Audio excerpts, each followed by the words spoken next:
नमस्कार मंडळी. तर आज मी तुम्हाला दाखवणार आहे बिर्याणी मसाला कसा बनवायचा. तर चला बघूया यातला काय काय लागणार आहे आपल्याला. तर इथे मी घेतला आहे एक मोठा वाटी भरून धने. त्यानंतर काय घेणार आहे मी त्याच वाटीने अर्धा वाटी घेतली आहे मी जिरे. त्याच्यानंतर आपल्याला इथे घ्यायचं आहे अर्धा वाटीपेक्षा थोडंसं कमी सोप, ज्याला आपण बडीशोप म्हणतो. त्यानंतर काय करणार मी आता इथे घेतले आहे अर्धा वाटीपेक्षा थोडंसं जास्त हिरवी इलायची. त्यानंतर इथे घेणार आहे मी दालचिनी, जे की आहे 3-4 काड्या आहे, म्हणजेच काय वाटीचं प्रमाण म्हणजे अर्धा वाटीपेक्षा थोडंसं जास्त आहे. तर त्यानंतर आता इथे काय घेणार आहे मी अर्धा वाटी काळी मिरी. आता त्याच्यानंतर घेणार आहे मी अर्धा वाटीपेक्षा थोडंसं कमी जावित्री, ज्याला की आपण केशरी फूल म्हणतो. त्यानंतर घेणार आहे मी 10 ते 11 मोठी इलायची, जे वाटीचं प्रमाण आहे अर्धा वाटी. त्यानंतर आता इथे घेणार आहे मी अर्धा वाटीपेक्षा कमी स्टार फूल.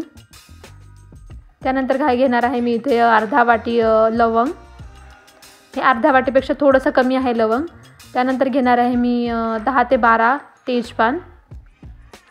त्यानंतर इथे घेतलं आहे मी एक जायफळ. तर चला बघूया पुढची प्रोसेस काय ते. तर आता इथे काय करायचं आहे, मी ते गॅस ऑन करून घेतलं आहे. त्यामध्ये घेतली आहे कढई, ज्यामध्ये आपण आपले मसाले रोस्ट करून घेणार आहे, म्हणजे फक्तच भाजून घ्यायचे आपल्याला मसाले. तर आता आपण जे मोजमाप करून ठेवलं होतं ते सर्व आपण मसाले काय करायचे या कढईमध्ये ॲड करायचे आहे. तर तुम्ही बघू शकता आता इथे मी सर्व मसाले या कढईमध्ये ॲड करून घेणार आहे. तेल वगैरे आपण काहीच टाकायचं नाही, आपण फक्त याची फाईन पावडर तयार करणार आहे. तुम्ही बघू शकता आता याचा जोपर्यंत आपल्याला खमंग वास येत नाही तोपर्यंत आपण हे रोस्ट करून घ्यायचे आहे, म्हणजेच भाजून घ्यायचे आहे. साधारण आपल्याला याला कमीत कमी 1 मिनिट लागेल आपल्याला याला. तर इथे बघू शकतो आपण आता मस्त सुगंध सुटला आहे, जेणेकरून आपले मसाले भाजता आहेत. तुम्ही बघू शकता एकदम मस्त वास सुटला आहे. तर आपण अजून थोडेसे हे रोस्ट करून घ्यायचे आहे. आणि हा मसालासुद्धा टाकला तरी आपली बिर्याणी 1 नंबर बनते. दुसरा मसाला ॲड करायची गरज पडत नाही आणि आपला खडा मसाला वायाही सुद्धा जात नाही. तर आता इथे काय करणार आहे मी, तुम्ही बघू शकता जे मी जायफळ टाकलं होतं मी ते काढून घेणार आहे. त्याचे मी छोटे छोटे तुकडे करणार आहे, कारण की हे मिक्सरमध्ये प्रॉब्लेम होईल आपल्याला ग्राइंड करायला. तर मी आता गॅसची फ्लेम ऑफ करून घेतली आहे. आपला मसाला बऱ्यापैकी भाजला गेलेला आहे आणि वासही खूप मस्त सुटलेला आहे, तुम्ही बघू शकता.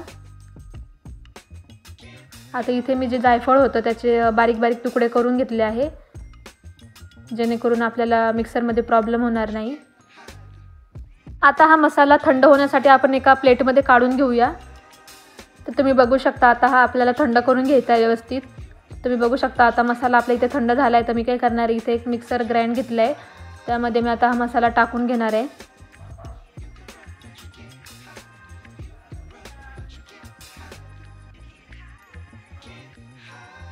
तुम्ही बघू शकता आता मी सर्व मसाला ग्राइंडरमध्ये टाकून घेतला आहे. आता आपण याची फाईन पावडर तयार करणार आहे. तुम्ही बघू शकता एकदम मस्त आपली पावडर बनवून तयार आहे.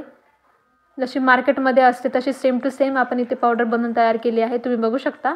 आता मी याला एका काचेच्या बाउलमध्ये ट्रान्सफर केलं आहे, ज्यामध्ये मी अजून काही मसाले ॲड करणार आहे. तुम्ही बघू शकता इथे मी घेतले आहे 1 मोठा चमचा हळद.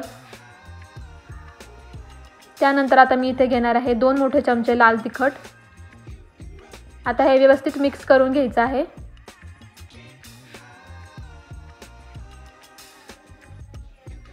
तुम्ही बघू शकता 1 नंबर आपला मसाला इथे बनवून तयार आहे. आपल्याला दुसऱ्या कोणत्याही मसाल्याची गरज नाही पडणार जर आपण हा मसाला घरी बनवू तर आता याला काय करायचं आहे, आपण एका काचेच्या जारमध्ये स्टोअर करून घ्यायचं आहे.